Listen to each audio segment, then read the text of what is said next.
Circle of Inevitability, capítulo 747. Experiência do Pacto. O objeto que lembrava um trem a vapor passou zunindo por Lumian, sua presença quase obscurecida pela névoa espessa e escura. Ainda assim, Lumian conseguiu discernir alguns detalhes. Ambos os vagões eram azuis e pareciam estar abarrotados de passageiros em pé e de frente para a rua, suas expressões borradas e suas formas sem contornos claros. Isso é mais do que eu tinha testemunhado na Traer da quarta época, não é movido a vapor. Enquanto esses pensamentos passavam por sua mente, Lumian notou alguém do outro lado da rua, curvado, puxando uma carroça preta de 2 rodas com uma capota. Uma senhora sentada na carroça, segurando um leque redondo e vestida com uma saia longa, estava escondida pela névoa espessa, que obscurecia os detalhes mais sutis de suas vestes e das do puxador. Lumian se viu observando a carroça preta se aproximar. Naquele momento, a senhora na carroça levantou o leque até o rosto, virou-se lentamente e olhou novamente para Lumian. Como se a névoa tivesse se dissipado, Lumian pôde ver as costas da mão da senhora segurando o leque, inchada e brilhante, com manchas escuras e azuladas. O puxador, com uma toalha em volta do pescoço, parou, e a senhora, que parecia prestes a descer da carroça peculiar, olhou para Lumian. Uma onda de medo tomou conta dele, repelindo instintivamente qualquer contato com a mulher. Então, ele ouviu um sussurro de pânico, era sua própria voz, embora ele não tivesse tais pensamentos. Parado na beira da rua, envolto na névoa escura, Lumian sentiu uma forte tensão, como se seu verdadeiro eu não estivesse totalmente presente. O coração de Lumian apertou quando ele tentou recuar. De repente, ele se viu flutuando, voando alto no ar. Ele viu o centro da névoa densa, uma vasta cidade com uma torre alta, bizarra e sombria, abaixo da qual se encontravam horrores e trevas indizíveis. Sem querer, ele voou em sua direção. Quase ao mesmo tempo, viu partículas de luz estelar aparecerem. Lumian saiu abruptamente de seu estado cogitativo, a cidade e a torre envoltas na névoa escura, o trem segmentado e a senhora com o leque de flores desapareceram de sua visão. Ele abriu os olhos e viu a Madame Mágica e o senhor enforcado. Você estava um pouco distraído, mostrando sinais de perda de controle, então tive que acordá-lo, explicou brevemente a Madame Mágica. Lumian agradeceu, apagou a vela de cera de cadáver com uma fragrância tentadora e detalhou as cenas e personagens que havia testemunhado durante sua meditação. A Madame Mágica assentiu pensativamente e comentou: é semelhante a um ritual de fazer um pacto. Isso estabeleceu uma conexão entre você e alguma entidade desconhecida, alinhando-se progressivamente com ela. No entanto, diferente de um verdadeiro ritual de pacto que é direcionado a divindades, anjos, demônios ou espíritos malignos, seu pacto parece ser com uma cidade. Se eu não tivesse interrompido o processo antes, você poderia ter acessado algum conhecimento ou poder superior por meio dessa experiência de pacto, embora provavelmente não teria sido algo positivo. Lumian, que não era novato em misticismo, entendia a natureza e as implicações de tais rituais. Ele ponderou e então retrucou: então, você está dizendo que a cidade na névoa, intimamente relacionada a Traer da quarta época, e muito especial, formou uma conexão comigo através desta vela de cera de cadáver, apesar das grandes distâncias e das camadas de selos entre nós.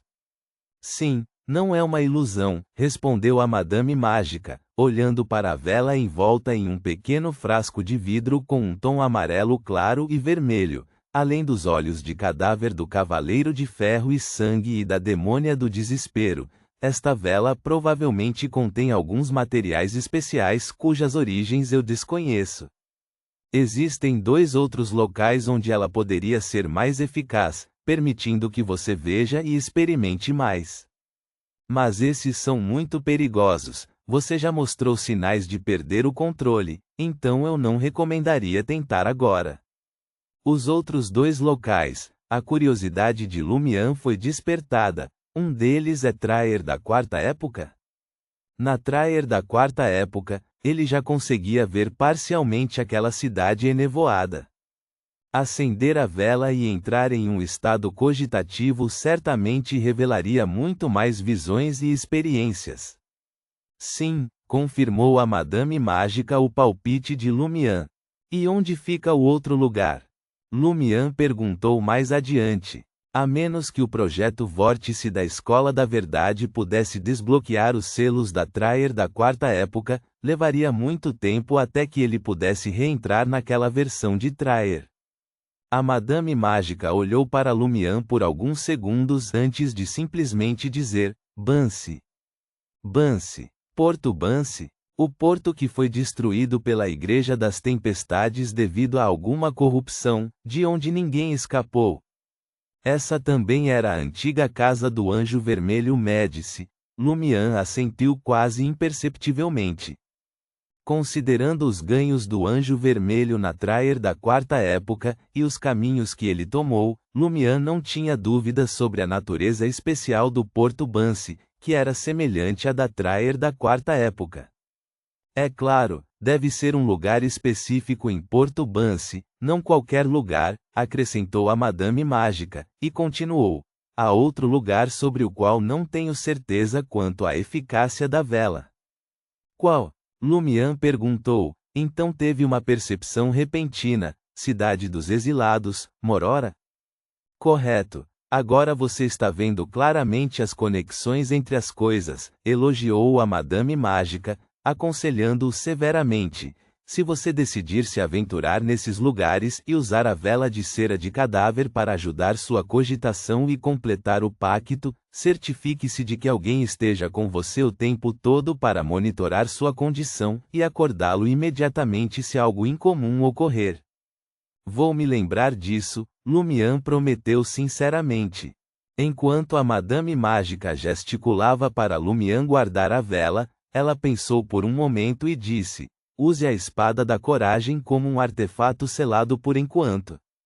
Quando chegar a hora de preparar a poção do Cavaleiro de Ferro e Sangue, eu a reverterei para uma característica de Beyonder. A propósito, o artefato selado criado pelas características de Beyonder de Hisoka deve ser concluído em alguns dias. Obrigado, Madame Mágica, Lumian expressou sua gratidão sinceramente. Embora obter o ingrediente principal do Cavaleiro de Ferro e Sangue tão facilmente parecesse um tanto irreal, quando ele pensou em como a aura residual do Imperador de Sangue surgiu, que desempenhou um papel fundamental nisso, e na questão do selo do Taoísta do Submundo, ele percebeu que não era tão fácil assim. Lumian então discutiu os restos do cordão umbilical de Omibela e os 3 métodos de processamento de Ludwig, finalmente perguntando: posso consumir esse pedaço de cordão umbilical para ganhar um pouco da linhagem do Filho de Deus da Grande Mãe? A expressão da Madame Mágica ficou um pouco estranha enquanto ela olhava para o enforcado Alger, aparentemente buscando sua opinião sobre o assunto. O enforcado olhou para Lumian e perguntou seriamente: isso realmente lhe trará algumas oportunidades, mas com elas, riscos correspondentes também. Podemos ajudá-lo, mas não podemos estar lá a todo momento. Você precisa considerar se está disposto a correr esse risco e se vale a pena. A Madame Mágica acrescentou: embora a atenção da Grande Mãe possa soar nebulosa e não tangível o suficiente para ter um efeito real, afinal, você já está sob o escrutínio do ser conhecido como inevitabilidade. Ter mais uma atenção de uma entidade dessas pode não parecer grande coisa. No entanto, lembre-se, a interferência e a permeação da Grande Mãe em nosso mundo excedem em muito as da entidade inevitabilidade. Se você consumir os restos do cordão umbilical de Omibela, poderá enfrentar influências desconhecidas ou atrair inimigos especiais sem nem perceber. É claro que existe apenas um risco potencial, não uma certeza. O que mais preocupava Lumian era outro ponto. Madame Mágica, senhor enforcado, parece que vocês já confirmaram que consumir o cordão umbilical de Omibela trará algumas oportunidades? Esta deve ser uma oportunidade significativamente útil. Caso contrário, a expressão da Madame Mágica não teria ficado estranha, nem ela teria consultado o senhor enforcado. Não há necessidade de hesitar em questões que só têm desvantagens. É a presença de benefícios potenciais significativos que fez a Madame Mágica parar. A Madame Mágica ponderou suas palavras cuidadosamente antes de responder. O projeto do vórtice pode envolver um local contaminado pelo poder da Grande Mãe, repleto de monstros gerados por essa corrupção. Se você possui a linhagem do Filho de Deus da Grande Mãe, teoricamente, você não precisaria se preocupar com ataques deles, e você pode até mesmo comandá-los de forma simples. Esse é um aspecto. Outro é que, uma vez que você atenda a duas outras condições de pré-requisito, você deve ser capaz de tocar e usar brevemente um artefato selado de grau 0.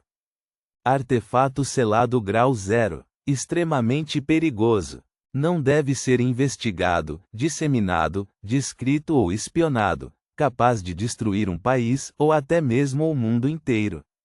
O espírito de Lumian se elevou com a menção.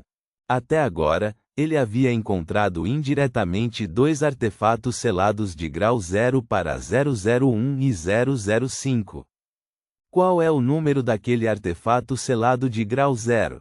Lumian perguntou curiosamente, porque ter a linhagem do Filho de Deus da Grande Mãe me permitiria tocá-lo e usá-lo brevemente? A Madame Mágica olhou para Lumian e disse, ainda não posso lhe contar os detalhes. Tudo o que posso dizer é que não é a linhagem do Filho de Deus da Grande Mãe que permite que você o use, mas sim a integração dos restos do cordão umbilical de Omibela com você que ajuda você a acessá-lo sem enfrentar perigo severo, porque se originou dos restos de Omibela.